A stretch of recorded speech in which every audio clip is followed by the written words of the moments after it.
Good morning, everybody. John Sfiocla here with Ashish Patia, Tim Andrews, Ankash Anda, bringing you the GAI news, rating the top news essential, important or optional, putting time in your day, we hope, and thoughts in your head. Lots of interesting stuff going on today, everything from the creation of the transfer of what's called dark knowledge or intuition or subliminal information from one model to another. Fascinating opportunity all the way through improving doctoring in Nigeria. So, Ankash, if you could give us the first article, please. Sure, John.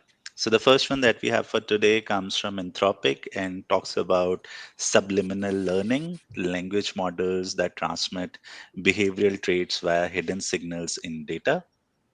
Yeah, what a wild thing here, where you're not transferring semantic data, but simply, teaching it some of the weights, and it actually has other opinions, such as liking owls or not.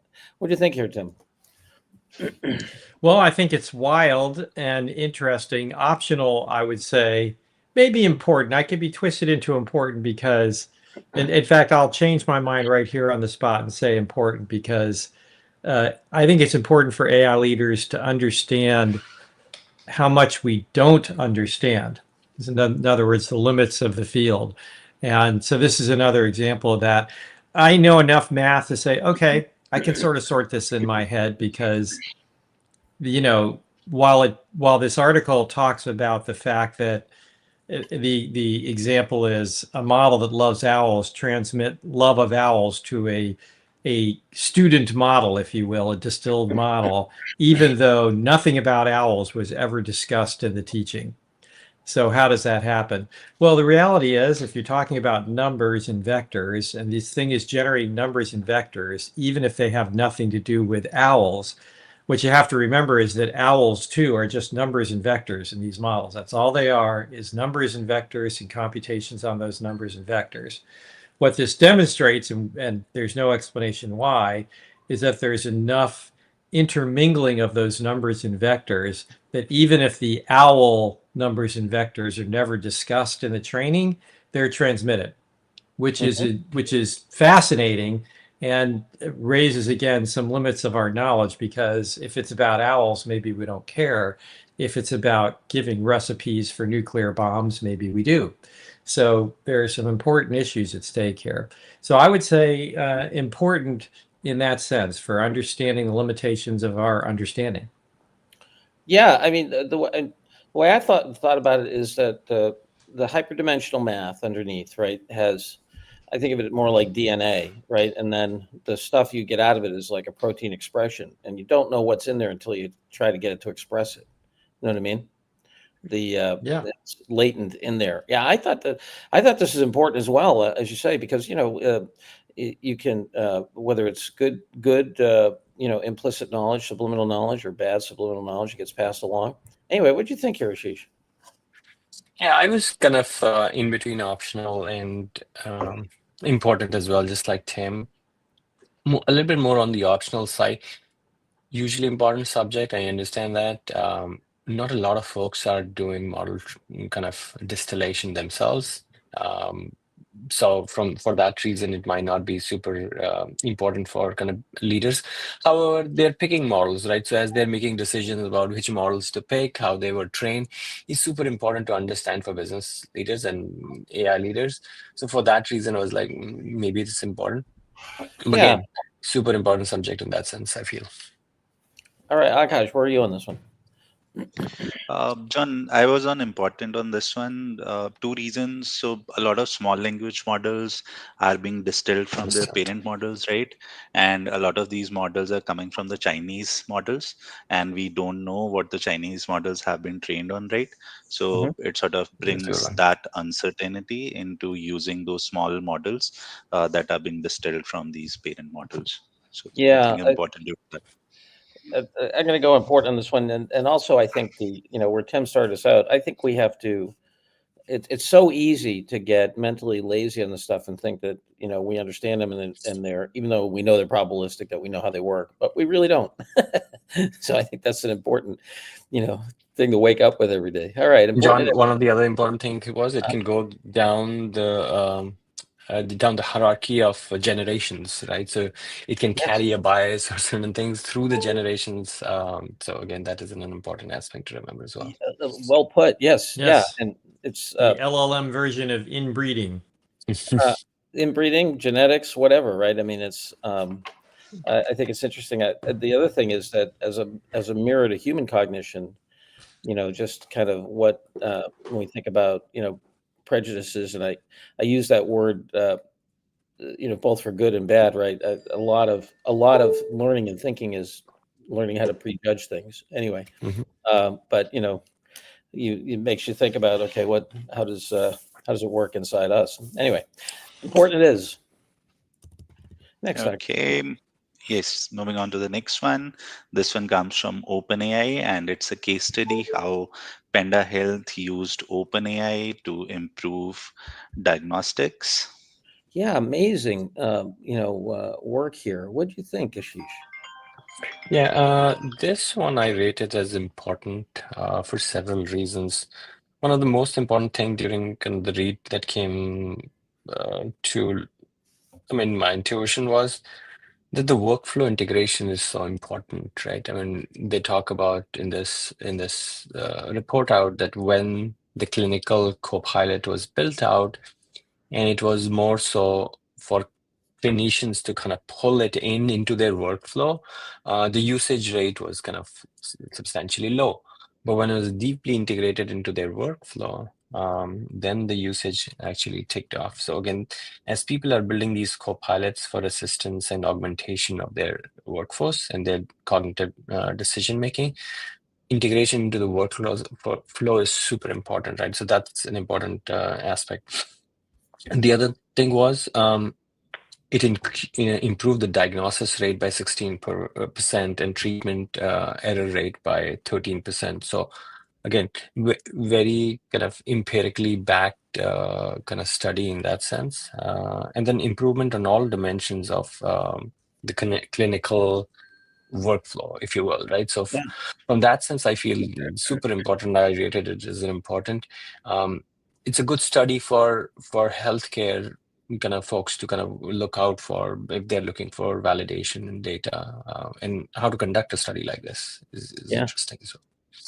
Yeah, And it comes along with a paper, so again, people can deep dive into it as well.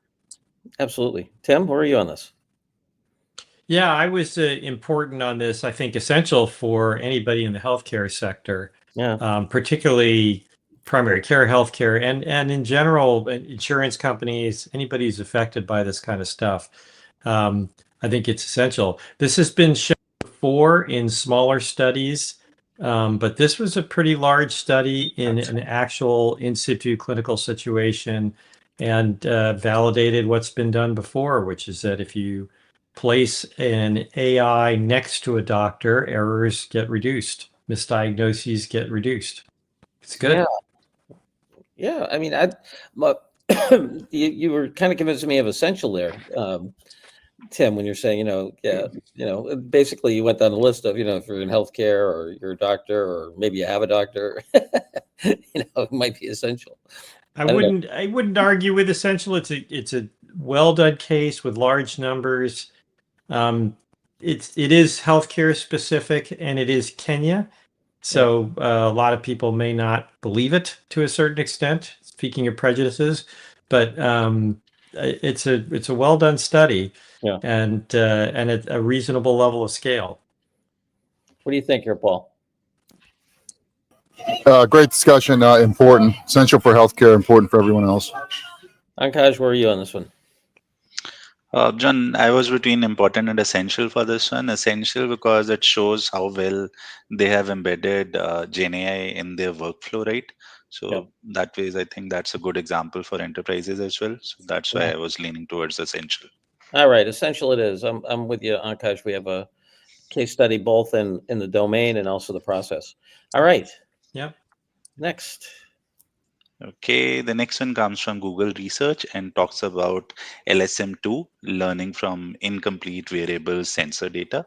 Yeah, I'm going to give this an optional, but very interesting.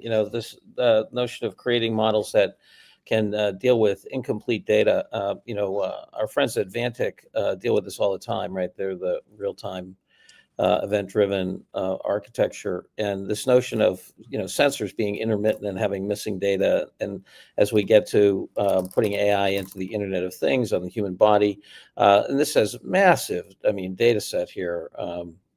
Millions and millions of data points. I think over 60,000 people and millions of data points.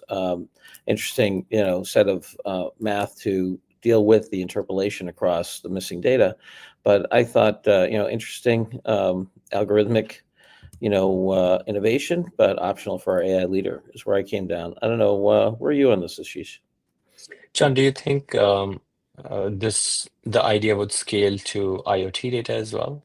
Wearable data is kind of I similar. would think. Yeah. Why not? Yeah. It's something I think a lot of people miss when they talk about IoT. It's a very different environment, right? It's much more rough and tumble in terms of access of data and also variety. So if I've got a camera that doesn't have intelligence in it, might be streaming, gigabits of information at me, and then and when you're dealing with sensor networks and real-time controls, is it a problem or is it just missing data? That's a big issue. Yeah. Yeah. I don't know, Yeah, Tim, where are you on? Oh, sorry, go ahead. No.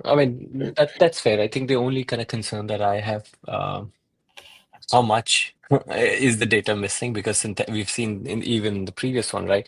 Synthetic data can create kind of downstream effects, right, in decision making. So that's another thing that I would be worried about a little bit. Yes, With and Tim. you rate it as optional, important. Where are you on? Optional. Optional. All righty, Tim. Big O. Yeah, optional for me. Really interesting stuff, but very early. And I think my keeping it optional for me until there's a lot more research because of exactly what Ashish just said. When you start to interpolate physical results, you have to be careful. You're basically, you're a low pass filter, right? And sometimes those higher frequencies are important. So you just have to be really careful about how this is done. Really interesting. Could turn out to be pretty important, but too early to say right now. Yes, the Bayesians who taught me statistics at Harvard Business School, when people would throw out outliers, they would just go nuts. Like, are you crazy? Yeah. You should read The Black Swan, right? Yeah, no joke. Paul, optional? Optional, yeah. I think my experience with missing data, it depends a lot on what the data is being used for. If it's missing data and it's building data for utilities, you've got to make sure you've got veracity here versus trend data. But optional for this article. Pankaj? Optional, John. All right, optional it is. Next. Okay, the next one comes from Elad Gill and talks about AI market clarity.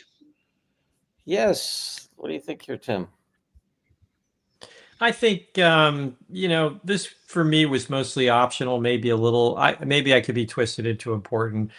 I think this is just I'm not going to be too pejorative, but one rich guy's take on the current state. And okay, I could argue with it. I could agree with it. It's not that relevant to my day-to-day business right now.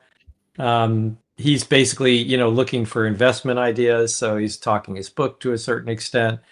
And he's saying things that mostly everybody who's paying attention can figure out without too much effort.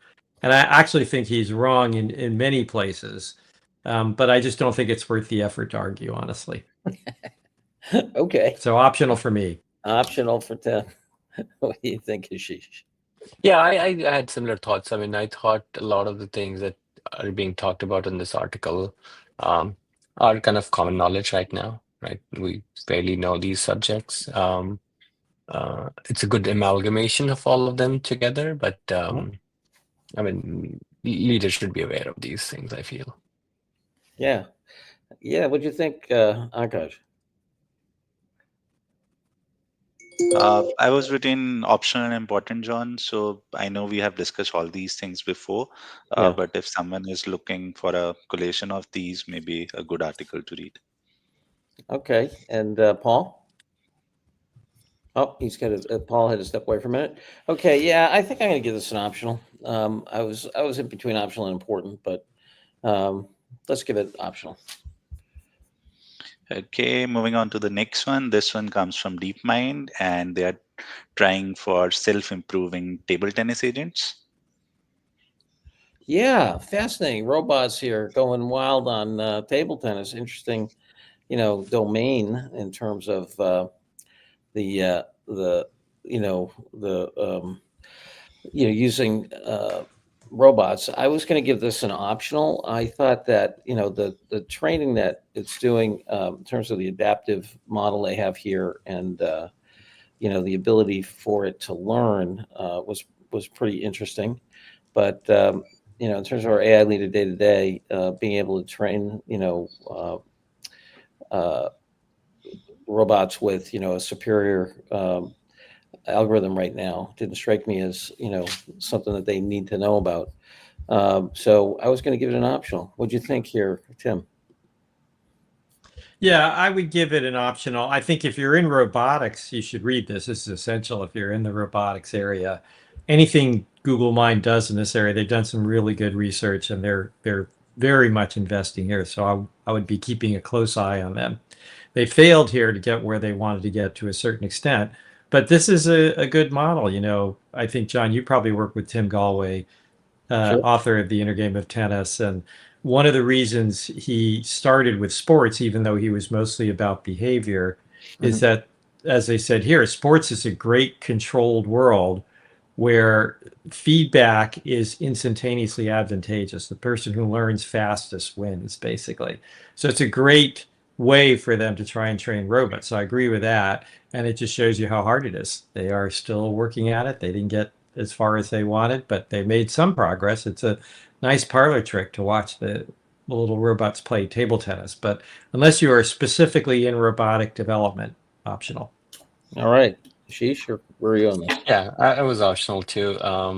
Physical AI, to be honest, is the next frontier. There's so much activity at NVIDIA and obviously Yeah. Google as well. So anybody who's in robotics, probably a good, important read, but for everybody else, optional. And then just the self-improvement part that or the self-improvement aspects that we have seen in LLMs. Again, they may or may not translate well to physical AI. Yeah. So that's something to kind of watch out for. Yeah, Ankash, where are you on this? Optional, John. All righty. Optional it is. Next. Okay, the next one comes from Kata and talks about the dynamic context problem, how Kata's internal AI agents have saved thousands of hours of back and forth work. Yeah, what'd you think here, Ashish? Yeah, I rated this as an important for some few reasons. I mean, the article kind of talks about that this is still POC. I've also felt some places it's superficial, but the few things that I took away from it was vertical integration. They talk about vertical integration, workflow integration, which I feel is super important because a lot of times we build these agents, these assistants out, but we have not, or a lot of folks have not thought through how vertically they will integrate it into the workflow. This came up in the OpenAI kind of paper as well, when the copilot was vertically integrated into the workflow of the clinician. They had better kind of uptake. The other thing this article talks about is richness of context. A lot of folks think through kind of context as just domain knowledge, right? But this article specifically talks about knowledge of the workflow as well, which I feel is part of the context engineering. So moving beyond RAG and starting to think of context engineering. So data along with the workflow knowledge is super important. And I think they have a very concrete example of feeding in lucid charts, serializing it as a JSON, and then feeding it to the LLM for better outcomes. Yes. So just for that context engineering part of things, I feel this is super important. The videos, some of the videos are not very informative, but other than that, I thought the article was interesting and important. All right. Tim, where are you on this one? Yep, I would agree. And mostly for the reasons, as she said, there's some good, reasonably good data here. This is a classic case study in knowledge intensive work that involves a lot of manual labor that's fairly rote.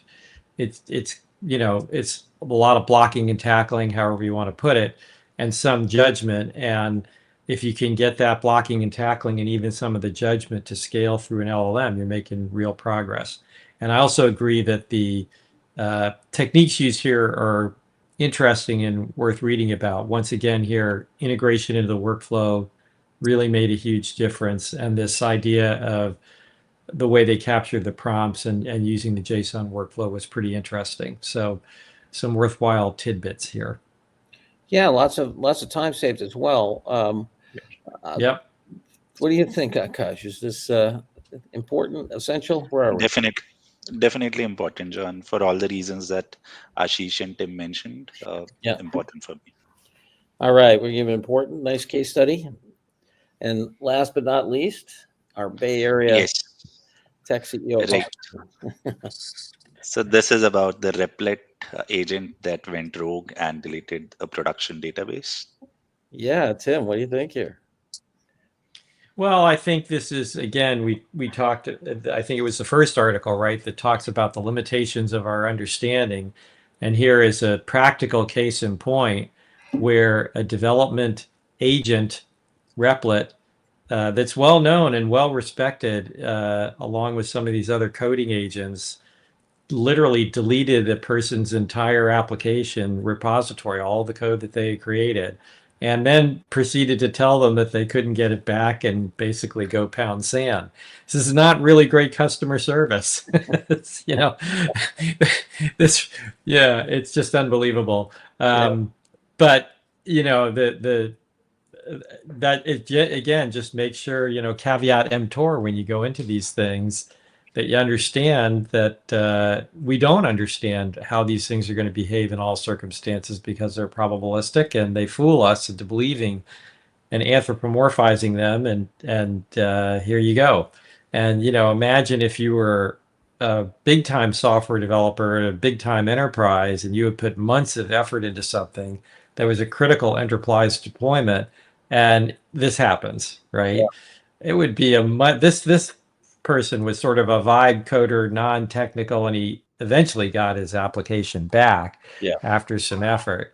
But you know, imagine you're JP Morgan or somebody like that, and Google itself, right, or Replit itself. It would have been a disaster. It's a great new So students, though. My robot ate it. I love it. yeah, yeah. You know, and it's again, I'll tell a quick story that it's been wiped out of the internet, which is, you know, a little bit of censorship, I think. But when the Mac was first released back in 1984, I was one of the people who worked on the original Mac, and Microsoft released the first spreadsheet for the Macintosh. It was called Multiplan before it was called Excel. Right. And the first version of Multiplan, if you did a save as on your spreadsheet, would destroy your entire hard disk, unrecoverable. This is the production version, right? And so, you know, this kind of stuff's been going on forever. And I wish the software industry had, you know, the kind of quality that the Kaizen people under Deming and such have, but they just don't. Yeah. And this just makes it harder because now you have a less predictable piece of software. Yeah, fascinating. So where'd you rate this thing? I think it's important. I think, again, like the first article, you need to be aware of what can go wrong with these things. Yeah. What do you think, Ashish? I think it is important as well. Much like Tim, I had a story as well. I mean, this is way, way back in time when agile methodology was kind of still new. I knew a dev team, if their sprint ended up being incomplete, they were not able to finish all the stories. They actually deleted the piece of code or the amount of code that was written that sprint, because they've figured out that if they start from scratch in the next sprint, they're able to write more efficient code. So when I was reading it, it felt like this, like maybe the AI knew how to rewrite this code a little bit faster and better and all of that. But yeah, important, because again, a lot of folks are actually relying on these tools to write, again, applications or whatever they're trying to do. And it's important to kind of understand that things can go wrong. And again, human control and human in the loop is super important. Yeah, let me make the case for essential. The case for essential, I think, is that, like, super short article, this thing's going wild on the internet. If you get stopped by if you're an AI leader, you could stop by, the vice president of finance, and they say, "Hey, did you hear about that agent that ate its owner's Good. goods?" You don't want to be caught off base on that. So I was going to give it an essential because something I think the AI leader needs to know the story. But what do you think, Ankash? Essential for me, John, and just a follow up, I think Replit has now separated the two sort of working areas. So your production code is safe now, and you can work with the agent on a separate repository. All right. Well, let's give it an We essential. hope. We hope.